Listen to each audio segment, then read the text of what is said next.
Hello and welcome, Posituners. Thank you for joining me once again. Right now, I'm all you get. I thank you for hanging in there through the break and through the Christmas holiday and just all of the things. And we're ready to get back into it right now. So here we go. Gratitude. I've been thinking a lot about it over the last several months. It's too easy in the daily hustle to forget to stop and take stock. I know I am personally guilty of it far too often. Whenever we lose something, it's easy to recognize how we took it for granted. Losing something is normally an extremely effective catalyst to remind us how grateful we were for that thing. However, making a daily habit of taking time to express gratitude will make the abundance in life clear. It will also welcome more abundance into your life. Whatever cycle we get into, life, the universe, God, whatever you believe in has a way of perpetuating that cycle. We have to get things spinning, but once they are in motion, it is much easier to continue the momentum. Whether you're in a positive or negative cycle, you can easily get caught up in it without even recognizing it. So take just a minute to think about whether you are in a positive or negative spin right now in your life. If you're not on the side you want, decide right now to make the change. Commit right now to doing whatever you can to change up the negative track you are on. Start by thinking about one thing you are grateful for. When you are beginning this process, your list of gratitudes is likely to include the big things. Maybe yours is family. Maybe it's friends. Maybe it is health. Maybe for you it's your career. Maybe it is your spouse. There are some freebies for you in case you happened to be at a loss. If you're having a hard time, maybe you were in a deeper negative track than you thought. Then broaden your scope. Maybe you need to start with the fact that today you're grateful to be alive. If, for some reason, even that is hard, remember things can, and probably will, get even worse. No matter how bad your life seems right now, it can always be worse. I don't believe you should compare to others, so I shy away from statements like, someone else has it worse. Undoubtedly, someone, somewhere, definitely has it worse off than you. Who cares? You are not that other person. You are you. Your life, yours, can get worse. No matter how difficult things may appear, you must be grateful for what you have right now, even if that is just the fact that you are alive. I suggest writing your gratitude down. If you choose some other form of expression, so be it. I know many people make it part of their daily meditation or prayer. Well, I believe that is a great practice and suggest even if you are writing down what you are grateful for, express it through prayer or meditation as well. There's something about the connection that happens when you write something down. You have committed it to some form of record, regardless of how temporary or permanent that is. When you say something, it is out there and done. When it is written, you have it, even temporarily longer than the spoken word lasts.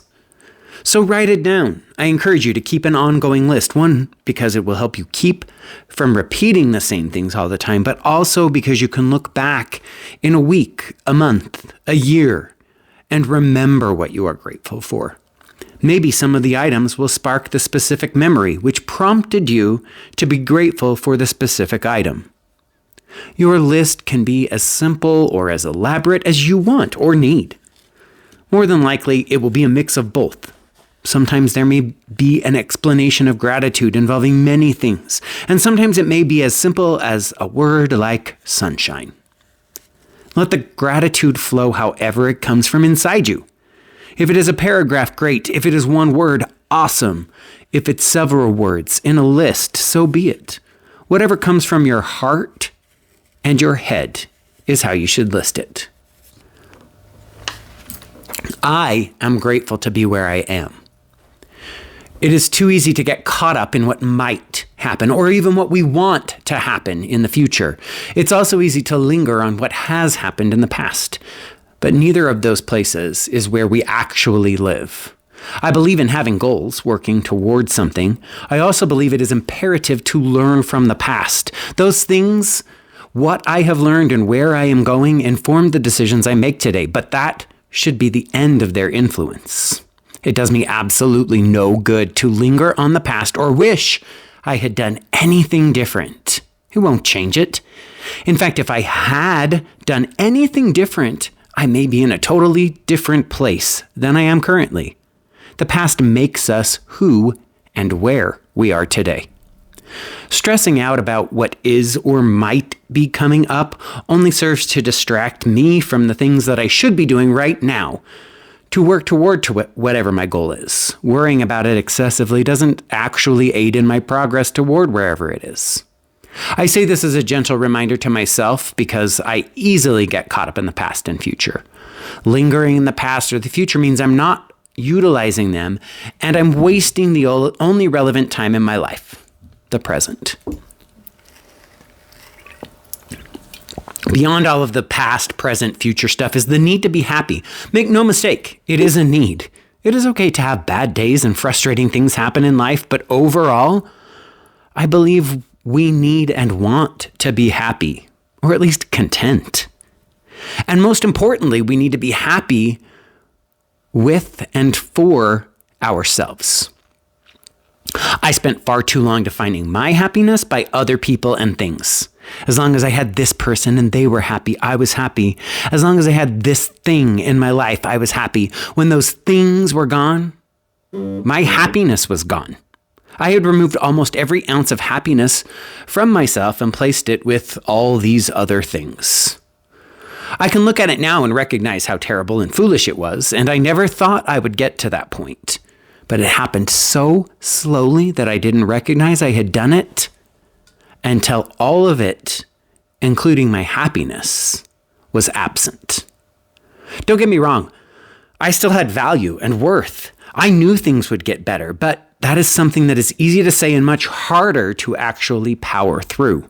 I wanted to be happy, but I didn't even know where to begin. In the past, I've used the example of a puzzle with a friend. My whole life, I had been putting my life puzzle together. Differing from a regular puzzle, I believe we collect life puzzle pieces as we go. We may have an idea of we want our life to become, the goals we have, but we also make adjustments along the way. So unlike a regular puzzle where you have an image to reference and you can make the outline with the edge pieces, in life, if you have no idea what the puzzle looks like, what shape it is, or where all the pieces are. Several years ago, I had a pretty great puzzle. I had pulled together all the pieces that were important and formed the picture I wanted. Granted, that puzzle wasn't perfect and there were still pieces missing, but I like what I had created. In a single day, a single moment, my puzzle was destroyed. It was knocked off the table where I was putting it together, and not only were the pieces scrambled, but many of the pieces were actually destroyed or missing altogether. I was left with an empty table. Worse yet was knowing I needed to put the puzzle back together and not having a clue where to begin. I didn't know what pieces I wanted to put back. In my haste, I put pieces back on the table frantically, only to find out later those pieces didn't fit anywhere in my new puzzle. Foolishly, I held on to many of those pieces far longer than I should have, trying to figure out how and where they could fit.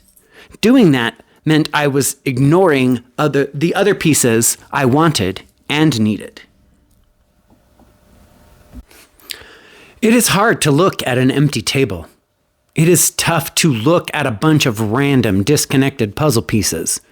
It is hard to look at the holes and empty spaces where things used to be. It is hard to let go of pieces we once thought were essential to the completion of the puzzle. It was difficult to hear someone close to me say, "You had absolutely no self-esteem then." There was a sting to those words because I knew without hesitation it was true. I didn't admit it at the time because I confused self-esteem and self-worth. I was broken.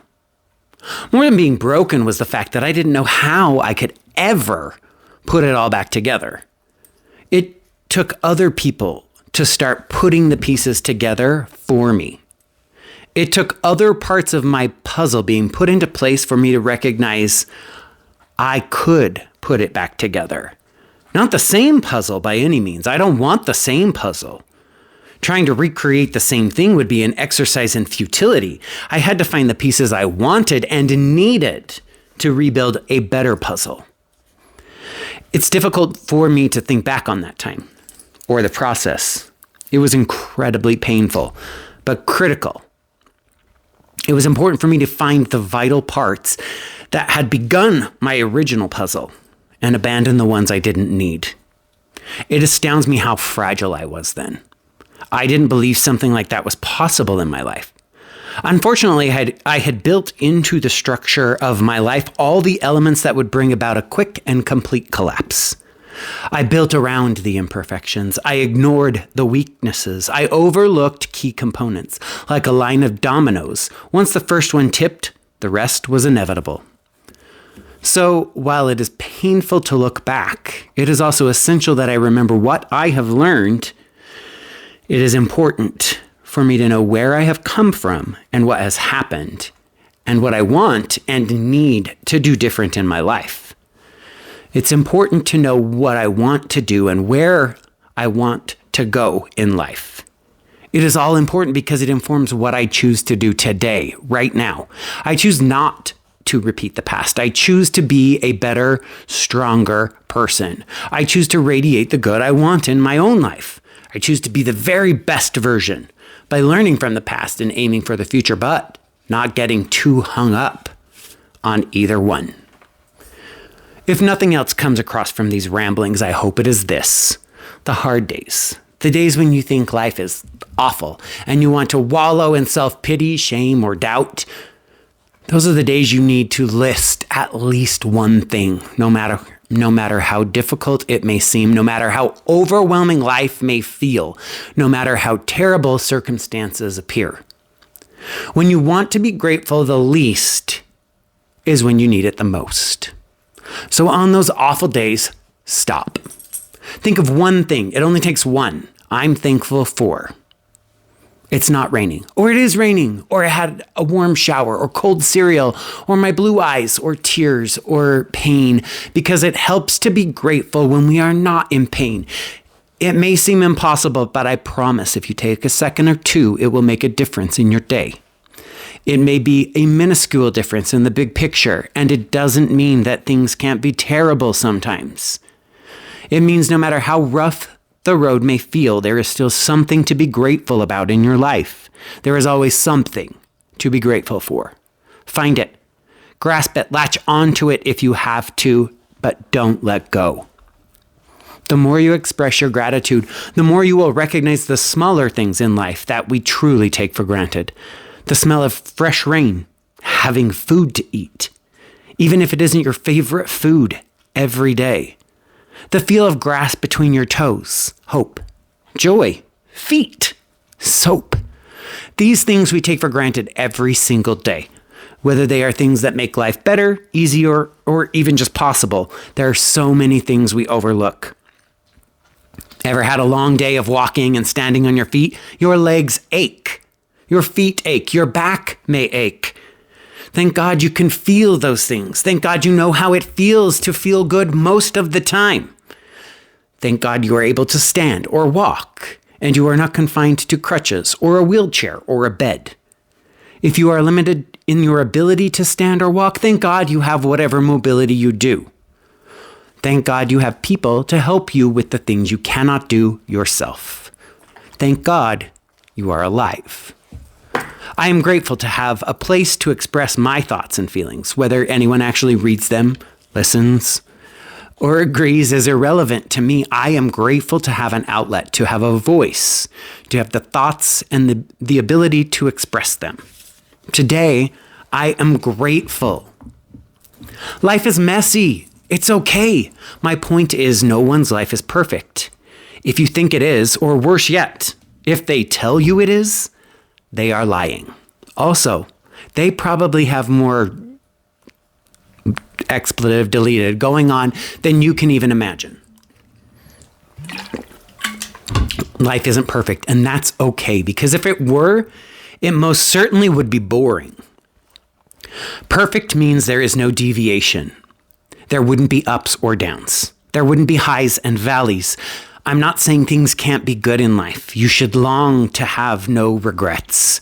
Hopefully you can reach a point where you wouldn't change anything about your life. That does not, however, mean everything is going to be great or perfect. It simply means you accept your life as is. Imperfections, inconsistencies, disappointments, frustrations, annoyances, joys, successes, happiness, contentment, and everything in between all of those. You accept it all and are okay with it. Embrace it. This is far from natural or easy for me. It's a conscious daily effort of which I have to remind myself. It's so unnatural, I'm often unable to do it. Rather, I get too caught up in the emotion of what's happening. I simply forget to accept it and allow that it is what it is. Whatever has happened, has happened. The end. You can accept it or not, but time and life still move forward. For the record, this is true of good or bad. I'm not saying don't be happy about the good or sad about the bad. I'm just saying it's done. Embrace it and move forward. For me, this is especially true of the bad things that happen in life. I can forgive others almost instantly, but I will beat myself up again and again. That behavior, honestly, does nothing for me. It doesn't help me move forward. It doesn't help me feel better. Rather, I, or we, need to simply embrace it, learn the lesson we need from it, and move forward. Again, life is already moving on. Our own life is moving forward.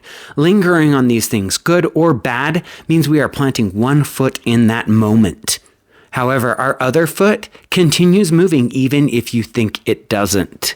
Some part of us always grounded in reality in life, and it doesn't stop for anything. So recognize it or not before you are going to be doing the splits, all because you didn't keep walking with both legs.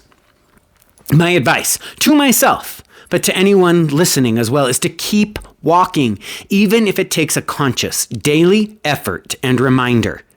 Keep walking. I have taken what I know from this and I am moving forward. No matter how large or small, keep walking.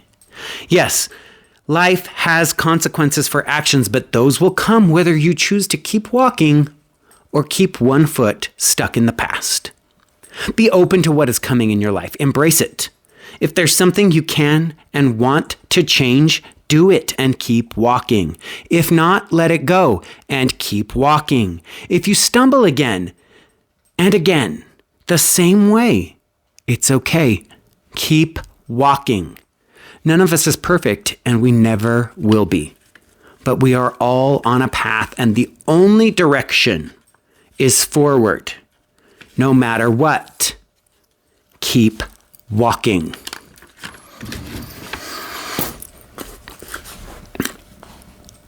I'm going to end with this poem called One Step. So I just want to say thank you again for listening, and we'll see you next time. Hear you. I won't see you next time.